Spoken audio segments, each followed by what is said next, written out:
assalamu aleykum wa rahmatullahi wa barakatuh. Bandiraɓe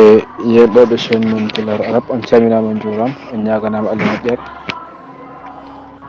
aɗa wiya so tawi ko ngol woni lawol ma gadingol e yebde chaine men Pulaar Arab, ne mbaɗata abonné e chaine he, mema cloche notification beele bindanɗe kese garɗo foof mbawa ɗum tinde ɗon e ɗon. kono noon so tawi ka jiɗɗo janngude arab walla defte, aɗa wawi jokkodirde amin e on ɗon numéro whatsapp e ñawɗon. hande garten koye windere men hesere ko faati alamatu nasbi. en jangguino alamatu arrafi, ayo en mbino ko damma e ko lumtoto damma. hande noon kalaten ko alamatu nasbi. ولما أنهى الكلام على علامات الرفع شرع يتكلم على علامات النسب. جلندن وحلجتي حالدي وكفاتي مال رفع وناتني ومحال مال نسب. فقال وللنسب 5 علامات. والنسب كنيم يجي مال جي: الفتحة كالفتحة، والألف ألف، والكسرة كسرة، والياء ياء، وحذف النون ممتقل ممتد النون. ديدو جوي من علامات نسب. وللنسب 5 علامات وإعراب وثردم إعراب بيتك الواو كحرف عطف على قوله للرفع 4 علامات. أيوه بندوكو كنسب هرن بيرد للرفع 4 علامات، كنن بيرتا كد للنسب 5 علامات. والدواء أريكو عطفت. ويصح كد أن تكون الاستئناف إن سلكت هاجوني واو وانت واو تن قرب فتتادي حال فوف إن سلك. أي وللنسب للنسب أوكو جار ومجرور. دوكو جار مجرور مغندو دا متعلق بمحذوف تقديره كائنة. جويتيك هون ممتاز هجرتدن كواد خبر مقدم كنون كو خبر ونند غاردنا. و5 مبتدا مؤخر. 5 كنين كو مبتدا مغندا كو تشكتينا كنين فن اردار كو سكتي هو مرفوع كو بدا رفع. و5 مضاف وعلامات مضاف اليه. 5 كنين كو ودا مضاف، علامات كو ودا مضاف اليه. أي مضاف إليه مجرور. وعلامة جره كسرة ظاهرة في آخره. ما جر دمنون كسر بين سكر. الفتحة بالرفع أي فتحة بالرفع بدل من 5. كنيم أريكو وند بدل 5. وبدل المرفوع مرفوع بدل كلك ولا رفع ونون رفع كنيم. وعلامة رفعه ضمة ظاهرة في آخره. ما الرفع كضم بين سكر. وبدأ بها أفدري مدن لكونها الأصل ونن دفتها كنيوني أصل. فبو إعراب إمبين والعلامات غندا كو أصلية فرعية. ودعو فتها كنيوني أصلية كفاتي علامات النصب. والألف الواو دوك حرف عطف. واو حرف عطف. الألف معطوف على الفتح. ألف ودا عطف فتح ودنون والمعطوف على المرفوع مرفوع. وذكرها بعد الفتحة وجنتيم ألف وتقى الفتحة لكونها سبب وند ألف بنتها كبنجل دويل فتحة سبب تنشو عنها إذا أشبعت. ستوي أفودي مرن أيات تفودي فتحة أيات ألف فين يدون سبب فتحة فين يرتب فود يرتب ألف. كنن كد والكسرة الواو كحرف عطف. واو كحرف عطف. الكسرة معطوفا أيضا. كسرة كجنك ولا عطف على الفتحة الفتحة. ود والمعطوف على المرفوع مرفوع. وذكرها وجنتم الكسرة بعد الألف تق الألف لكونها سبوند كسرة أخت الفتحة كبرم دب فتحة في التحريك وند حركة مصدر. والياء ياء الواو حرف عطف. الياء معطوف أيضا كلمة ولا عطف على الفتحة فتحة. والمعطوف على المرفوع كالفوق ولا عطف ورفع مرفوع رفعته. وعلامة رفعه ما رفعه كالضمة الظاهرة كالضمة بينجو. وذكرها بعض الكسرة وجنتي من تاج الكسر لكونها بنتها سواء وندرب بنجل ممدب سبب تنشو عنها إذا أشبعت ستويد فوق عمدن أيات فين يا أيوة ستويد كسر فوق عمدن أيات يا فين وحذف معطوف حذف كنيمك وداع معطوف أيضا على الفتحة الفتحة التي هو المعطوف على المرفوع كنيم مرفوع وحذف كنيم مضاف والنون مضاف إليه حذف النون ود وحيث وقع كل من المذكورات كالفوف نقوت الأداء جنتا جني في محل بلاس مولم تعين الختم بهذا الأخير تقديم تيمتين دي هم سكتي دي أيوة ودنون غرن مواضيع الفتحة نكوجي فتحة هل فتحة ونص ثم لما قدم الكلام على علامات النصب جلندين او اردني حال اكفاتيا مال نصب اجمالا اجمال جاء معنى دندنغول اخذ يتكلم وناتن ام حال دردم عليها تفصيلا وحال التفصيل على سبيل اللف والنشر المرتب اياسو سوانغو اسوتانغو توكو بدأ ترتيب فقال أبي فأما الفتحة سيك فتحة فتكون علامة للنسب كنم إن وانا علامة ونند نسب في 3 مواضع إنكو لتشي فتحة إن وانا علامة نسب في الاسم المفرد إن تيلود وندي إن تنغان دا كن دغول دهون واتر وجمع التكسير فتحة إن ود علامة نسب عند جمع التكسير والفعل المضارع فتحة إن هنا علامة نسب فعل المضارع أحيانا إذا دخل عليه ناصب ياتو تو نسب وناتي مك تين ولم يتصل بآخر شيء تو على وجهه فأما الفتحة سيك فتحة وإيرابه والإيراب بها الفاء فاء الفصيحة أما قيمك حرف شرط وتفسير حرف شرط جنور بشراو الفتحة فتحة كلمة مبتدأ مرفوع بعد رفع بالابتداء وعلامة رفعه ما رفعه كضمة ظاهرة في آخره كضمة بين سكتة فتكون الفاء فاء كلمة ومبتدأ مرفوع بالابتداء كمبتدأ من بدأ رفع وعلامة رفعه ما رفعه كضمة ظاهرة في آخره ضمة بين سكتة تكون كلمة الفاء واقعة في جواب أما فاء أريكو جاب تاريخ أما وتكون كلمة في المضارع الناقص يرفع الاسم تكون نسبة اسم يرفع الاسم ولا رفع اسم وينسب الخبر نسب خبر واسم تكون دون اسم تكون بلا رفعه كضمير مستتر وضمير تولي لجواز تقديره هي هدر سلونك هي يعود على الفتحة ورتتها كفتحة علامة دوك خبرك تكون علامة بين تكون يرفع الاسم وينسب الخبر علامة من الخبر تكون وهو منصوب ونسب الورد وعلامة نسبه ما لنسبه لمن كفتحة ظاهرة في آخره كفتحة كتير بين سكت للنسب جار مجرور كحرف جر دون اسم مجرور متعلق بعلامة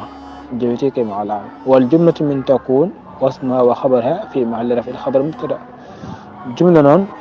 تكون اسم خبر مدون كلا يكون في محل رفع خبر مبتدأ كي بلاس ولا رفع مبتدأ هو الفتح كلمة الفتح والجملة مبتدأ والخبر في محل جزم جواب شرط وهو أما كان يكون كي بلاس جزم جواب شرط ومن أما جواب شرط في 3 كلمة جار ومجرور كوكو جرت اكو جراون متعلق ايضا بعلامة كان يكون هاجون جوتي كي علامة و3 مضاف ومواضع مضاف اليه 3 مواضع ايوه ده مواضع أنك مضاف إليه مجرور بالفتحة. أيوة نيابة عن الكسر سبب لأنه اسم لا ينصرف لأن يرك مضاف إليه ولا مجرور بالكسرة. كون مواضع على وزن مفاعل صيغة منتهى الجموع نمر اسم لا ينصرف. والمانع له من الصرف صيغة منتهى الجموع. أيوه هذه ما في رجالكم صابون من صيغة منتهى الجموع يعني على وزن مفاعل مواضع مساجد مدارس ففنين دنياور. في الاسم كلمة جار ومجرور متعلق بمحذوف تقديره كائن.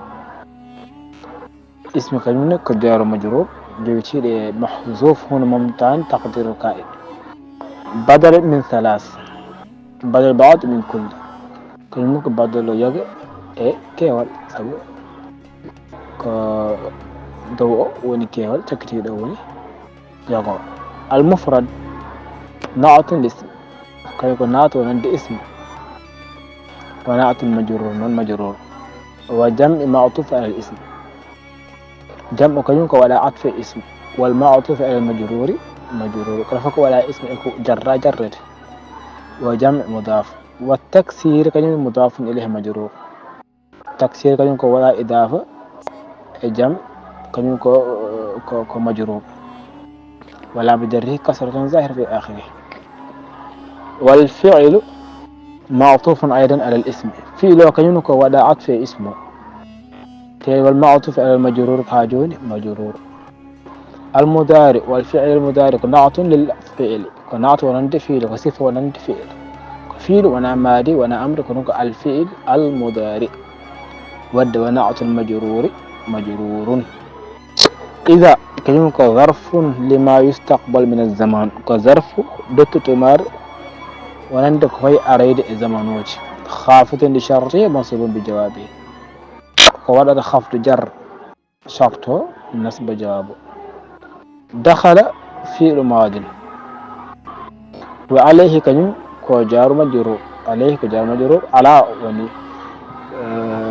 على وني حرف جر هاء والمجرور متعلق بدخل. ناسب كلمة فاعل دخل فاعل دخل وهو مرفوع بالضمة الظاهرة كما قال نسب راد الضمة. وجملة دخل عليه ناسب في محل جر بالإضافة فلاح جر إضافة. إذا إليها هو معني قولهم خافض لشرط كلمة يقول فانتادل وقد جرد شرط. ولم يتصل الواو واو الحال أي في حالة لم يتصل به شيء. أيوة لم حرف نفي كلمة حرف نفي وجزم وقلب. ويتصل كلمة في المضارع مجزوم في مضارع وغنى بلا الجزم بلا جزم لا رب ولا من الجزم السكون ما الجزم ونك سكون السكون بآخره كلمة جار مجرور متعلق بيتصل لجويتك يتصل. وآخر مضاف والهاء كلمة مضاف إليه مبني على الكسر كما هاء الكسر في محل جر بلاس جر. وشيء فاعل يتصل كلمة فاعل من يتصل وهو مرفوع كوال أعرف بالضمة الظاهرة أدم بين. وجواب إذ محذوف دل عليه ما قبله. والجواب كلمة إذ كو ممتع تندن بكو أرض والتقدير هدر سيدهم كو ينسب بالفتح أو ينسب بالفتح نسب الفتح فتحه وهو العامل كلمة عامل وكلمة سببه في إذا النسب وهو معنى قول منصوب بجوابه يقولون فانت هذا وانت كو نسب لا جوابه. أيوة يعني أن الفتحة كو فانتي لو كو وند فتحة تكون علامة للنسب إن وانا ما عند وند نسب في ثلاثة مواضع إن كوجتت. الموضع الأول فلا تدير الاسم المفرد اسم مفرد ويتقدم أرديم أنه ما ليس مثنى اسم مفرد فرتكو وانا مثنى ولا مجموعا إن غندي اسم مفرد كوكو وانا جمع ولا ملحقا بهما كدي وانا كو إنجتنا مثنى ولا وانا كو إنجتنا جمع. ولا كدي من الأسماء الخمس جياه كهين كدي هاجون أسماء الخمس دي. وذلك ندوم نون تامر له كوين رأيت زيدا كمفرد والفتى كمفرد وغلامي كمفرد وإعرابه رأيت زيدا مي زيدا والفتى مي سقل كركو وغلامي إشكل لم يقل ميدو سعيد ودم إعراب بيرا رأيتك فعل وفاعل فاعل كنين كفيل فاعل زيدا أو مفعول به منصوب زيدا كو نصب سبق مفعول به بفتحة ظاهر أي هل من جيم كزيت ولكن مفعول به إلى مفعول به كنسبة والفتى معطوف على زيد فتى كم كأطفاء زيد منصوب بفتحة مقدرة على الألف كم نسبة فتحة قدر على الألف منع من ظهور التعذر حتى فين تكون أمغانتين وغلامي كم معطوف أيضا على زيد كبار العفو زيد منصوب بفتحة مقدرة كنسبة فتحة قدر على ما قبل ياء متكلم فتحة قدر كأدياء قالوا منع من ظهور اشتغال المحل بحركة المناسب حرد فنج كو سكل ربلاسة حركة جادوها وغلام كلمة مضاف وياء المتكلم مضاف إليه يا متكلم كلمة مضاف إليه كان مبني على السكون كما هذا السكون في محل جر بلاس جر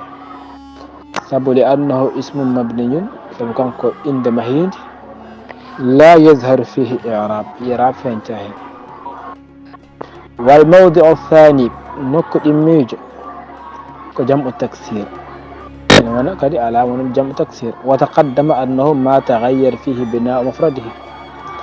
إن كالين وند جمع التكسير كوكان بعد مفرد كوكويلي نحو كوين رأيت الرجال رجل وانت رجال ويليم والأسارة مفردك أسير وانت أسارة ودد من جمع تكسير والهنود مفرد وانك كهند والعزارة مفرد وانك عزرة ودد بيد جمع تكسير وإعراب صلب إعراب بيدك رأيت مي فعل وفاعل والرجال كل مفعول به منصوب ولا متناسب الفتحة الظاهرة والأسارة كل معطوف على الرجال ولا عطف الرجال منصوب بفتحة مقدرة على الألف منع من ظهورها التعذر والهنود والعزارى معطوفان كالجد كذلك بلاد عطف أيضا على الرجال منصوبان كالنسبات الأول قليل بالفتحة زيدا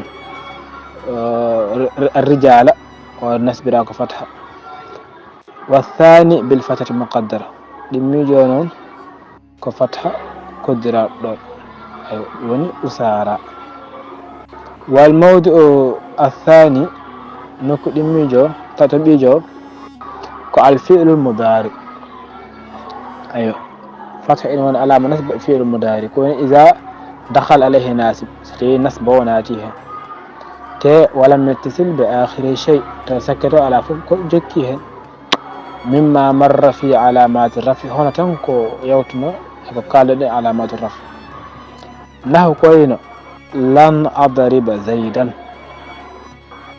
مفية زيد ولن أخشى عمرا مخلة عمرو أيضا لن أضرب لن أخشى ساجيوي كأضرب كناسب كنسبة نسب دون كلان ودو فتح وني علامة نسب فعل المضارع وإعراب وصلت إعراب الأول لن حرف نفي ونسب واستقبال وأضرب كلمة فعل المضارع كفعل المضارع منصوب بلن كنسب راب لن وعلامة نسبه ما نسب كالفتحة الظاهرة كفتحتين وفاعله مستتر فيه سوء وجوبا تقديره على هدر سدنك على وزيدا كلمة مفعول به منصوب زيدا كلمة مفعول منصوب وكذلك هنا لن أخشى عمرا من مهلة عمرو لكن أخشى كل أخشى منصوب بفتحة مقدرة كنسب رادو فتحة قدرات على الألف ألف منع من ظهورها حد فينجك التعذر قنتمت ود كديد موادعوج تش ngoni di ganda fatha ene woni hen alamata nasb joni garan e ko ganduɗa ene wawi lomtade fatha so tawi fatha dañi gantu wawa arde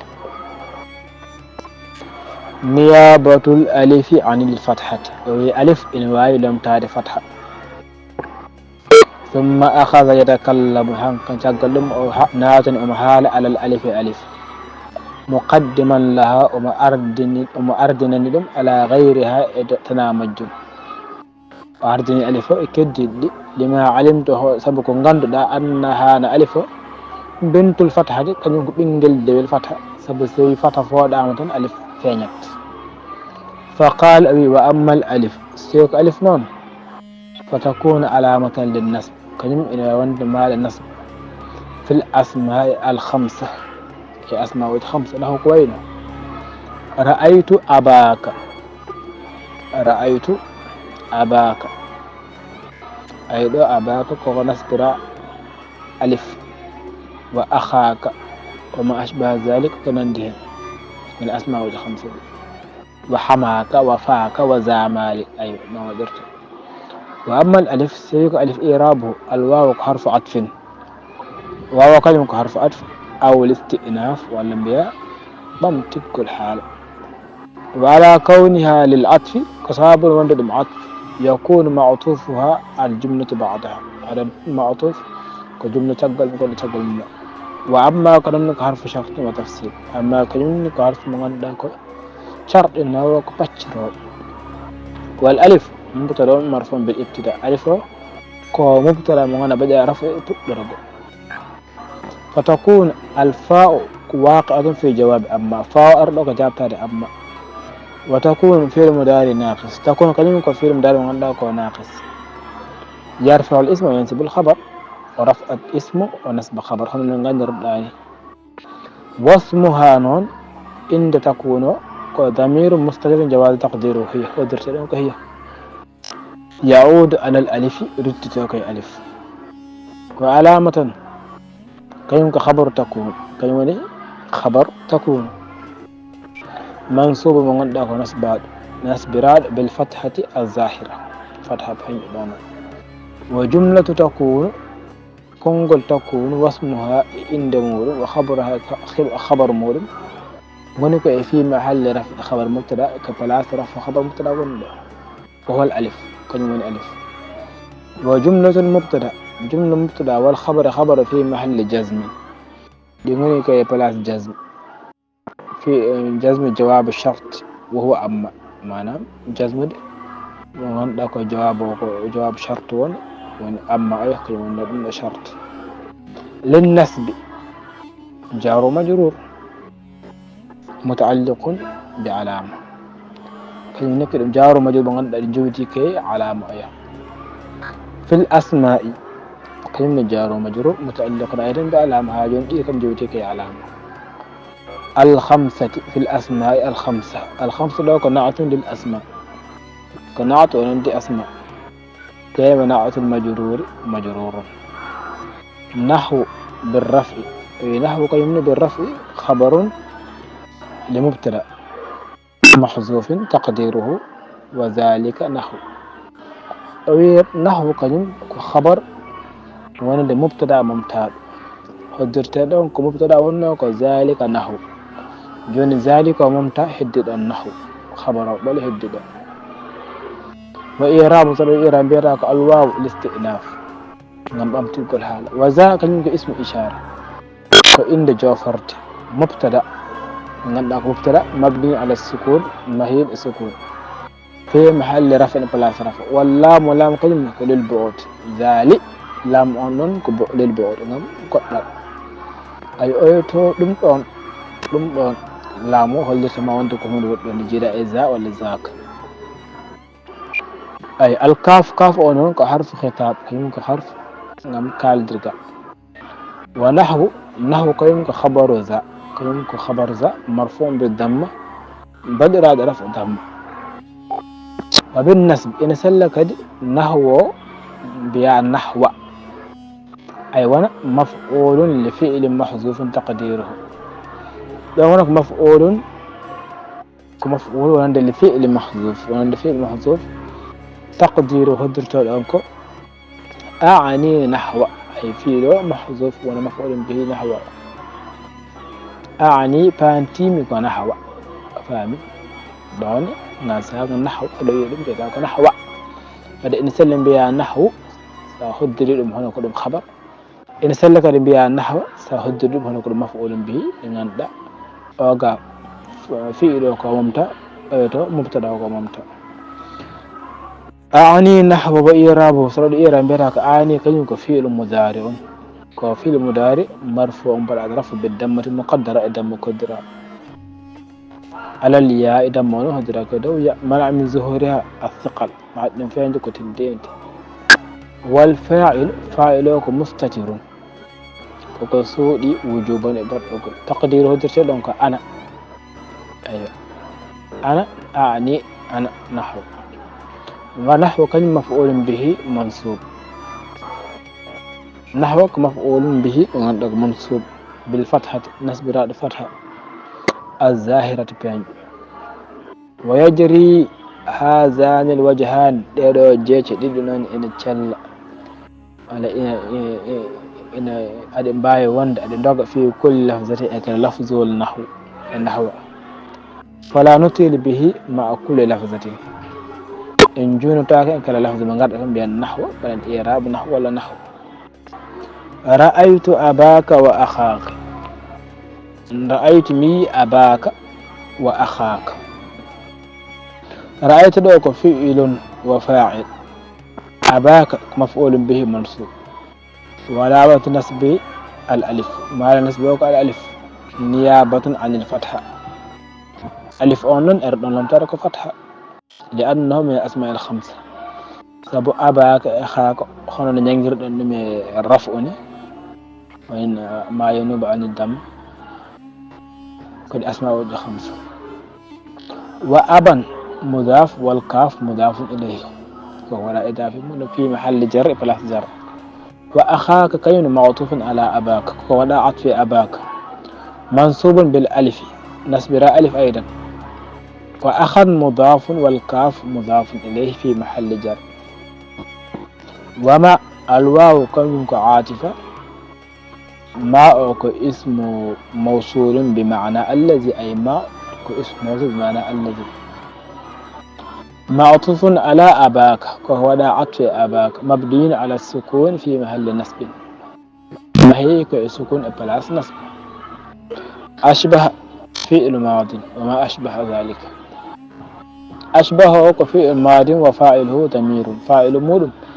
قل له ضمير مستتر ضمير تولي جوازا تقديره هو ودرسلك هو يعود على ما هو أشبه وجملة الفعل والفاعل المستتر لا محل لها من الإعراب صلة الموصول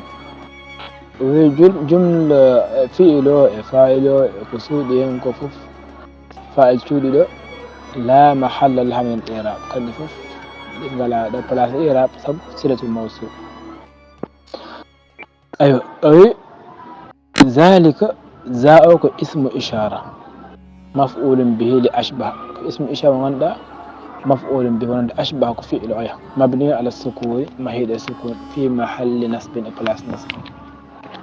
واللام لام للبعد كنم قدل والكاف كاف كلمة حرف خطاب لا موضع لها من الإعراب كلمة على بلاس الإعراب يعني أن الألف فعلتها والألف تكون علامة للنصب إن واي وند علامة للنصب نيابة عن الفتح لم توقع فتح في موضع واحد بلاس قوت وهو أسماء الخمس المشهور وأيضا وند علامة وند فتح نيابة عن الفتح وفي الأسماء الخمس وذلك نحو رأيت أباك وأخاك وحماك وفاك وزامك وإيراب رأيت في مفاعل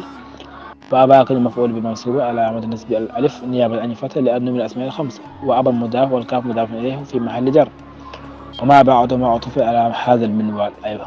ومن شغل مضيف فانقد كون داعي بدأت هذا الإعراب فقال المصنف ما أشبه ذلك المصنف يقول أي ما أشبه أباك أي كونندي أباك وأخاك أكنند أخاك وهو حماك وفاك وزامال نندم دونك حماك وفاك وزامال قد على إلا وبيب وهنا وندم بهنا الناقة أيوة نيابة الكسرة عن الفتحة لم تقل كسرة فتح كسرة كنوني إن لم تعد فتح خلنا ألف لم ترت فتحة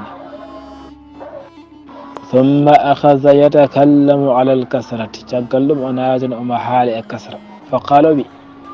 فأما الكسرة سيوك كسر كنم فتكون علامة للنسب إن وانا ما نسب في جمع المؤنث السالم لو أنه جمع السالم ويرابط الإيران بيراكو على قياس ما تقدم خلطا تأليسة إيراب جوت يعني أن الكسرة أي كسرة تكون علامة للنسب إن وانا ما نسب نيابة عن الفتح لم فتح فتح فن وند كسرة ودي دون ko hollon o wi ko fi jam'il muannath salim ko jam' an salim wa taqaddama ta'rifu jam' an salim non in kalin hal kun jam' an salim lahu ko yino khalaqa Allahu as-samawati alla tagi asmanuji wadda wa irabu sodum iram biata ko khalaqa kanyum ko fi'il madin alla tagi apari fi do gollal jawtungal wallahu kanyum woni fa'ilo كون فاعل مرفوع بالرفع والسماوات سماوات كلمة مفعول به منصوب سماوات كل لنقل كلمة ودا ولا كلمة مفعول به تمورد وعلامة نسب ما نسب كوكس الكسرة نيابة عن الفتح أدن مفعول به فالنواد فتح كون أودا مفعول به جمع أن سالم وتكو كسر نيابة عن الفتح كسره لم تؤد فتحه سبب لأنه جمع أن سالم أدن أمور كسرهم كو جمع أن سالم أيوة كونون نقدر نيابة الياء عن الفتح ويكاد هنا ألف لم ترتفع فتحني هنا ياء لم ترتفع فتح هنا كسر لم ترتفع فتحني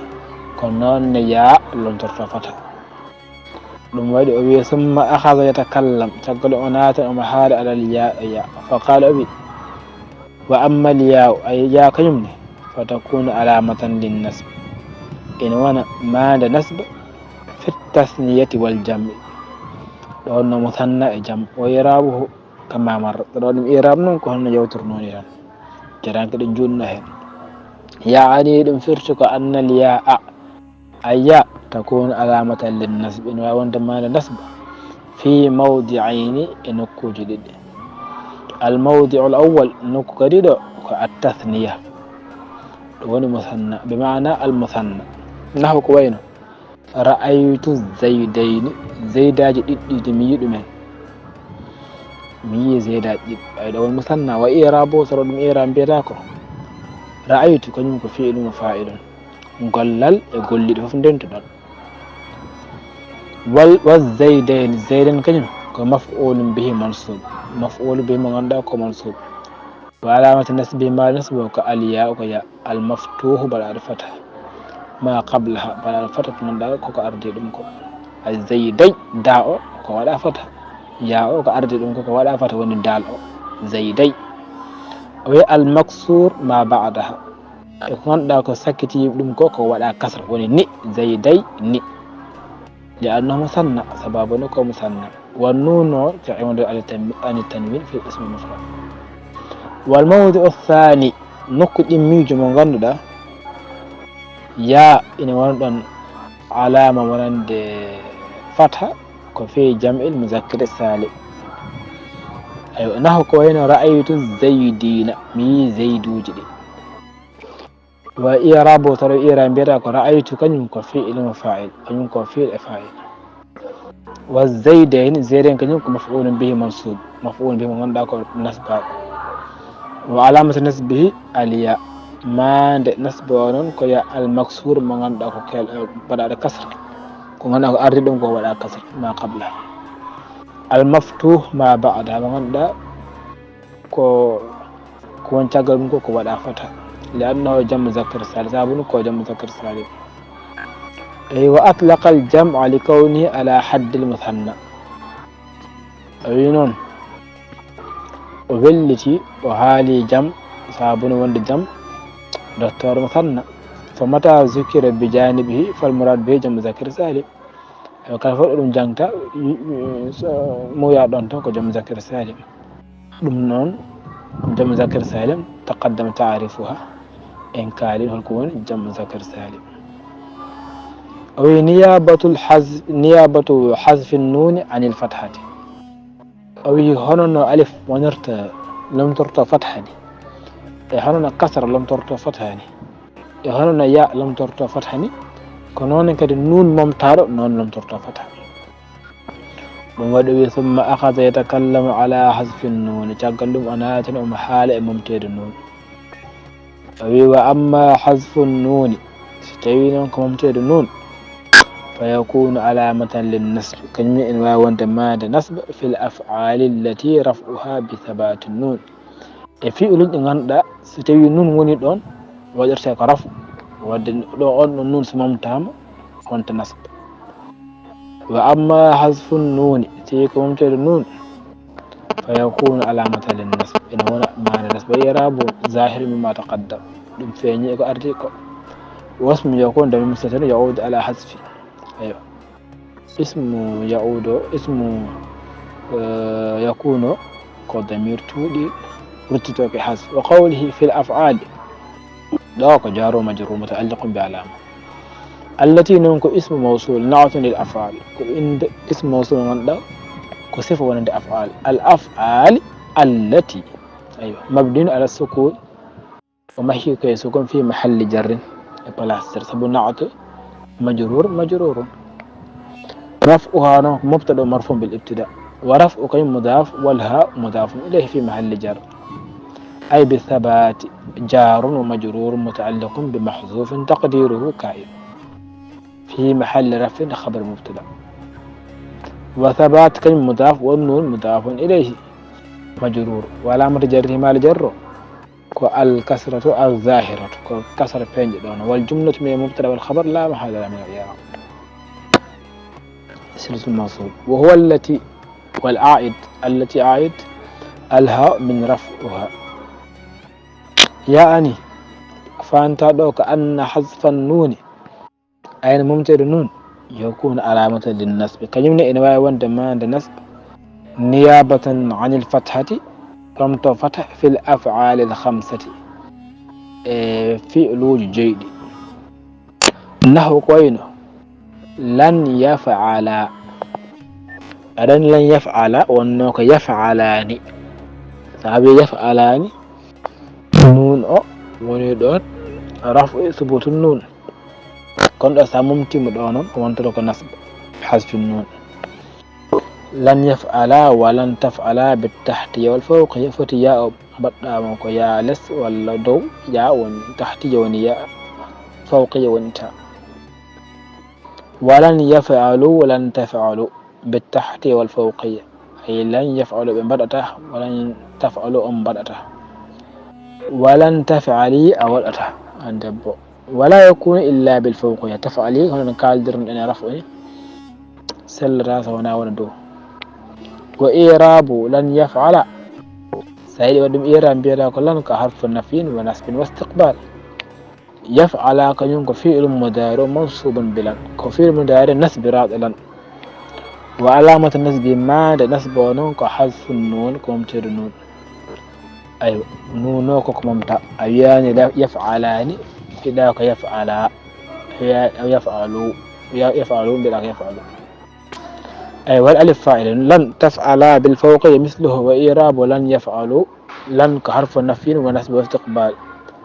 ويفعلوا كلمة كفيل مضارع منصوب كفيل مضارع نسب بلا نسب راد لن وعلامة نسب ما نسب كحذف النون كممتر النون والواو واو كلمة فاعل ولن تفعلوا بالفوقية مثله وإيراب ولن تفعلي أيوة هن بدل إيراب يفعلوا لكن بدل إيراب تفعلوا وإيراب لن تفعلين ويكلم كلمة حرف النفي ونسب واستقبال وتفعلي كلمة فعل مضارع كفعل مضارع مغندق منصوب نسب هل كو نسبرا كبلان ونسبرا كلن سبلان كحرف النفي ونسب واستقبال وعلامة نسبه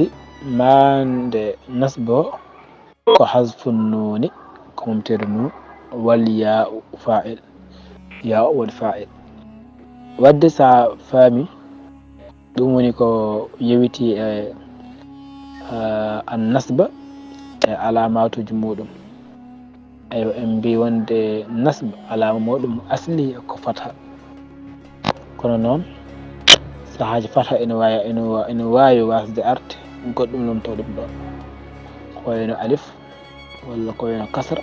walla ko wayno ya walla ko wayno hasfun nun ayo hande ɗum wonno windande meɗen gartu hen garen e alhafd alamatul hafd sa waɗani abonné nde mbatta abonné beele bindan garoje ɗe mbasa daddema ata yejji kadi wadde aimé vidéo ji si kadi won namde ɗo joguiɗa hen bertoɗa hen namde maɗa ko noon si ka jiɗɗo janggude pulaar o walla araba o nde jokkitirta e on ɗon numéro peñawɗo assalamu aleykum wa rahmatullahi wa barakatuh